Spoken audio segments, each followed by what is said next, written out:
Very colourful. তো এর উপর দিয়ে, এই উপমাটার উপর দিয়ে একটু শশা, শিউ ভাজা শশা দিয়ে করার পরে ঠিক জিনিসটা এরকম এসছে চিড়ের পোলাওটা। কালকে দেখো মাছের মাথা দিয়ে, ছোলা দিয়ে কচু শাক বেঁচে গেছে, এখানে মোচা চিংড়ি মাছ দিয়ে যেটা বানিয়েছিলাম সেটা বেঁচে গেছে।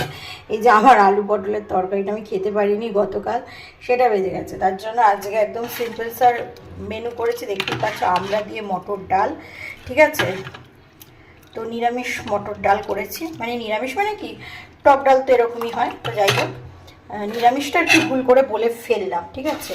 তো ঢাকনা দিয়ে দিই। আচ্ছা, এখানটায় যেটা করেছি সেটা হচ্ছে আলুর চোখা। এই দেখো পেঁয়াজ আর লঙ্কা উকি দিচ্ছে, তো এইটা খাওয়ার আগে মেখে নিতে হবে। আর আছে ডিম সিদ্ধ।